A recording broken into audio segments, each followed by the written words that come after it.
Thằng thang nhau ơi. Thang nhau mà. Bây giờ tôi thông qua xíu. Này hình super mà program tôi vay qua đây. Quá cho nó khôn mà này. Khôn nhau hay ra cái này. Hello guys. Welcome back to Flyingbaba's another vlog. Masigi vlog sida di koi penogi imanawagi birthday plus imanawagi clinic sangawagi kaino moina party piwai dare. Party chat kadariwa location is Loktak Lake. Dusu mayaida. Mayam nam jatne na to ni ga. Ado ma moi Loktak ki kaino je booking na kamai tawba aduga leibam sabam na kamai tawba adu ju taksara ke ba. Yeah, nang doctor ni ya. Maningi babu isna kai tak no. Ay di lambi tak ke lambi. Okay guys, adu de koi kaino tok jangai dagi Jenis sunak de gimana ma pick up tok de ne. Adu torogan tok update toroge. Adu akoi chatoi. All right guys, akoi gimana wi clinic ti ore. Clinic ki maming imoinu eye care ji duwer moe na ba. Dental clinic. Koi tao kaino je mai clinic amu le re aduga X-ray am le ta X-ray na mai je le re X-ray aduga clinic china si ne ta clinic si yam mong ta le re mai ye maming jani mak chap mana re X-ray ki jo silaima dental imagine hai re ko aduga si jo mai clinic si jo silaima dental clinic hai re mai ji yam chi phazal le re au ju pung kai ta re ani makhai ta rồi ko loi ma je makeup loi kai re rồi mai cái nào gì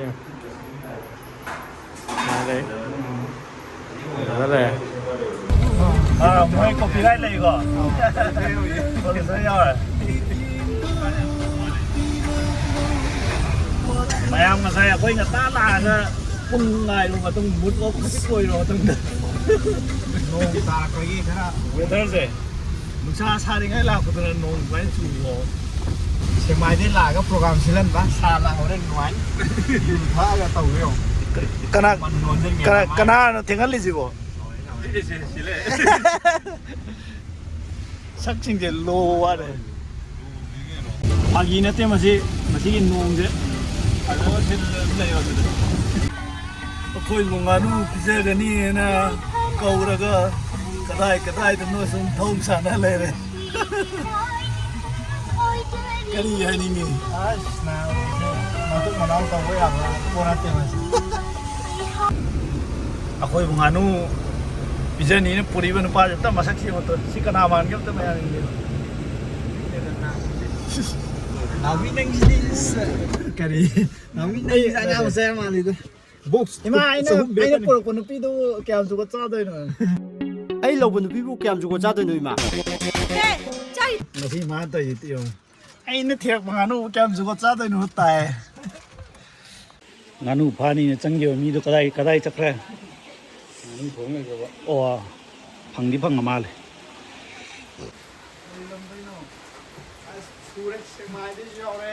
Thawal le yo re. thawal le yo re purong pat te yo re wangjing le yo re Eres to mo ni nga pung na ne. Dam.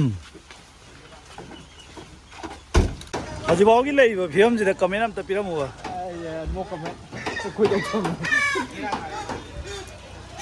Oi, aji bawgi le ba comment am ta piram wa. Kai kan chan da. Oi, cái gì vậy ngay đó mà không? yam depress le Aji bawgi le ba comment am ta piram wa. Condition. Eh nga ko brother so aji bawgi condition je comment am ta piram wa. mari chong chong yum tum ma le jara रात के 10 बजे अभी तक पहुंचा नहीं है दांगी पुंग तरा तारे से लोटा यौद्री ꯃꯌꯥꯝꯒꯤ ꯁꯛꯁꯤꯡꯁꯦ ꯋꯥꯡꯅꯅꯤꯡꯗ꯭ꯔꯦ ꯍꯧꯖꯤꯛ ꯄꯨꯡ 8 ꯇꯥꯔꯦ ꯍꯧꯖꯤꯛ ꯒꯥꯔꯤ ꯈꯥꯝꯂꯒ ꯕꯣꯠ ꯇꯣꯡꯕ ꯆꯠꯂꯤ ꯍꯧꯖꯤꯛ ꯇꯧꯔꯤꯕ ꯐꯤꯕꯝꯁꯦ ꯀꯩꯅꯣꯝꯗꯤ ꯍꯥꯏꯔꯝꯃꯨꯗ ꯑꯁ ꯅꯣ ꯀꯃꯦꯟ ꯁꯥꯎꯅꯤꯡꯉꯛꯀꯅꯤ ꯐ꯭ꯂꯥꯏꯡꯕꯥꯕꯥ ꯀꯩ ꯍꯥꯏꯅꯤꯡꯉꯤ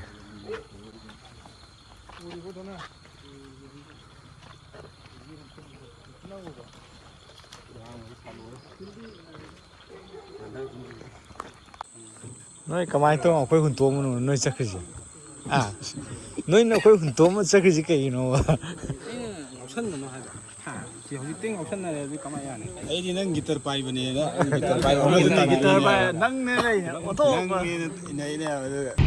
ꯃꯅꯤꯄꯨꯔꯒꯤ ꯂꯣꯛꯇꯥꯛ ꯃꯌꯥꯝ ꯑꯣꯄꯔꯦꯁꯟ ꯃꯃꯤ ꯁꯥꯃꯤ ꯑꯣꯖꯥ ꯌꯥꯅꯤꯀꯣ ꯌꯥꯅꯤ ꯌꯥꯗ꯭ꯔꯦ ꯑꯣꯄꯔꯦꯁꯟ ꯃꯃꯤ ꯁꯥꯃꯤ ꯍꯤ ꯁꯤꯟꯕ ꯍꯧꯔꯦ ꯍꯧꯖꯤꯛ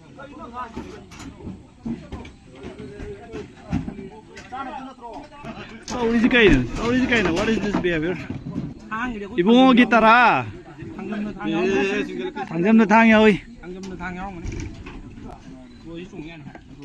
어이 띠게 또 원바 저기도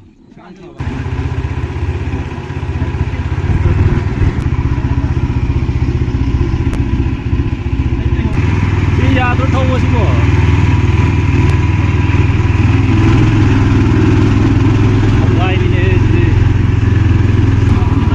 아코이랑 모이랑 사갈시지 아코이랑 똑같네 뒷마마 레오레 오직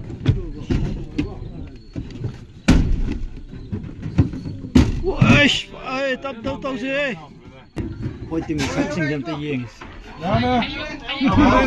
거의 법이게 여겨래 고등어하고 하네 어 브라더 라징냄비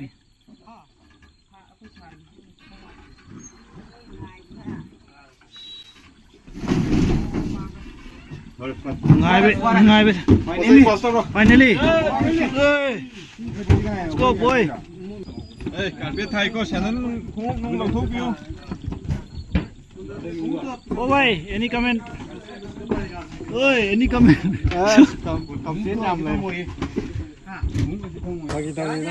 Bagi tahu nè. Mi tara mà thôi dùng bộ thôi làm ta iPhone lấy đủ. Sao mà mua được à? Cái này bà. View tara mà thôi. Cái này nó bà. Ai này giờ ngầm này cái này. Room tour đâu đi làm ta?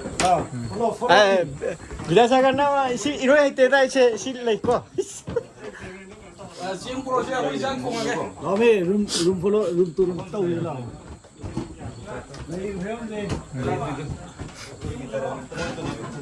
Si bedroom. Kau king size bed ni le. Apun mo eh si je. Pulak tumda bai mong ni si di. Si dah nak kambat hobi le. Kambat thoi bi. Si ki kai hat maming tu kai ba. Lamjing lembi है बा. अरे तेरी भाई ये room तो शुरू होते ही खत्म हो गया यार Lagi.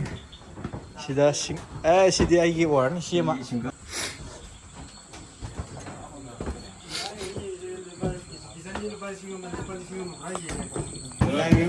Kari apa hano?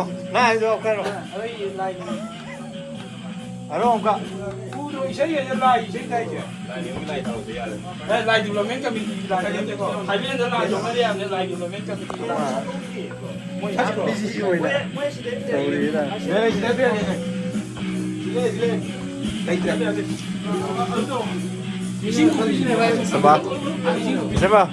Batin ko bi. Pau dong kha tam muai ta. Ya si sakre.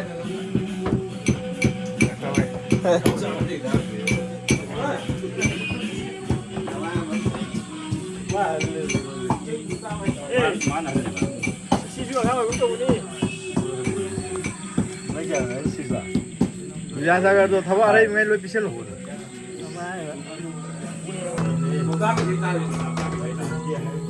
Thum lo ke. Oi master chef. Sila.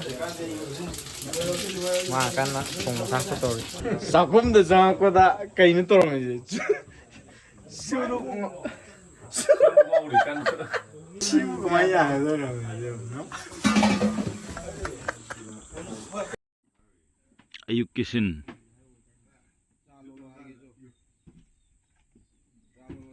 Lejam Vizagas. Any comment?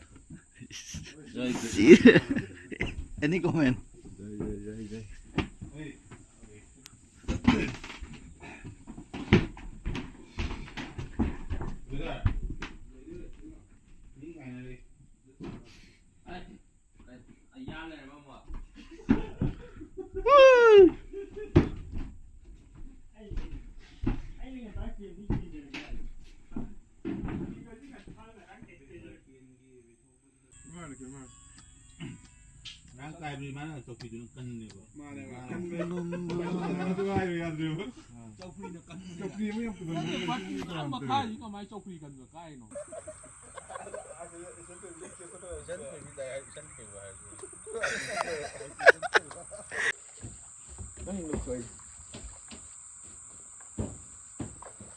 Cùng đây gini không?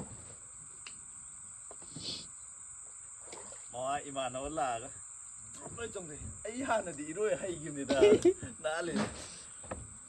Ô bay.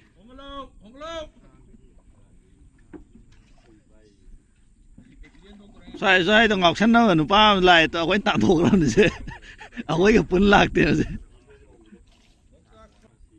Ok bro. Ngoài phải là bao chalo. Go. Anh liên thấu đi con tôi không đi ạ. Nấu cái gì mà mai to. Tôi là này và mai mà mai tôi là nếp bùn to. Hay thì mai đây hay cả. Mà sao có sung này? Hay đấy đó, ya đây chúng mà làm cái nào? Sao rồi anh mình chụp cùng cái nào mà cho. Làm bao giờ muốn tôi nó thành nào rồi. Làm gì đây? Bắn lại cho đi nào. Bắn lại cho đi nào.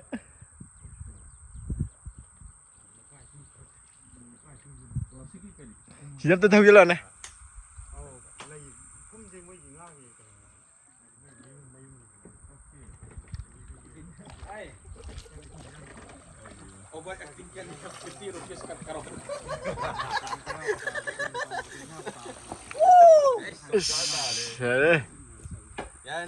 Expert đây xí lệ. Anh là farm này, farm mình Loktak lo sih. Anh Anh là gì con nhiều vậy? Lokal này, udro. Amun lokal. Nai non ngamu này. Nai non ngamu dom thi ngam telo kolo. Sih, anh farm, salah anh là gì con udro. Tak, farm. Ngà phao ấy, mấy người qua này. Fisherman. Fisherman. Aquaman này mà rồi. Ôi, Aquaman đó. Lâm Đại Sinh. Ê, tripod tôi còn đi. Ya, ini tu macam drone por YouTube kan ni. Tripod kamu nggak tu? Cái hay biết. Cái ya rồi eleven view ta tu này ni.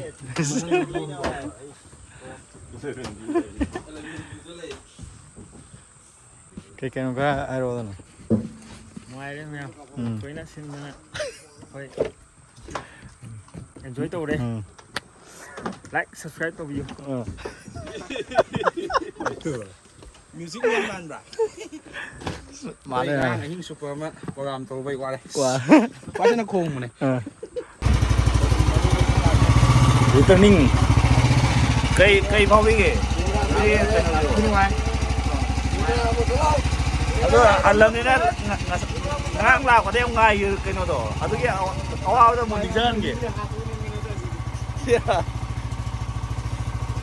Cây bao cái gì? Birthday rồi.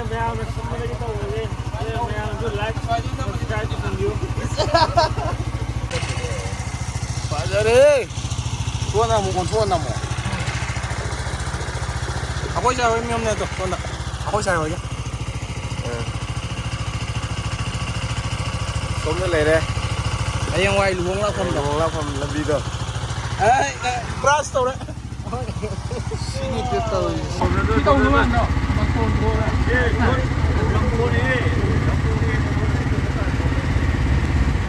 Gambu Mister, 와저래.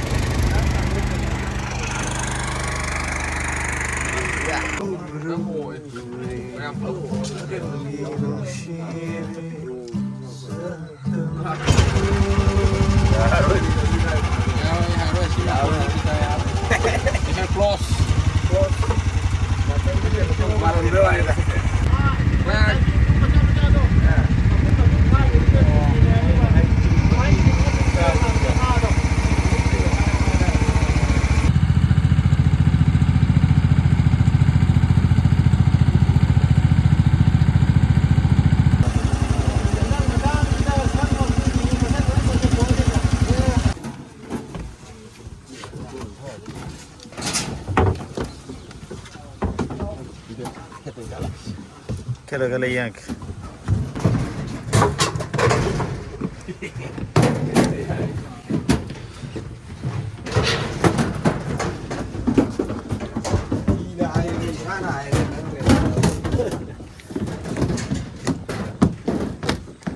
Finally, mayam yore, len, kangwan yore ozi. Mangang prinsipal mayam tau yong am na. Nasi di sapira ka Thailand ko ke. Mission mami sami. Ka tau re na. Nang Ka kataw. kajun ge. Kajin ngai phao du udro. Ka kwa men na. Hoi ho iko. Cây ngà mùi bác. Nai ngun ngamu. Ngay ngon ngà mùi bác. Kajin keji pham all la. Adudi mathanggi mission la ko doin update torge. Ngasi gi wandi. Phung kè. Bye bye. Hi nó tuồng phung kè vào đuôi. Flyingbaba signing off from Loktak. Aish. Luong ngamu hai dara kane. Ya de yang de. Hai po sakit ni. Luong atara di. Gari thông mà mỗi cái đấy con. Bye bye. Mà thằng muốn lâu cơ.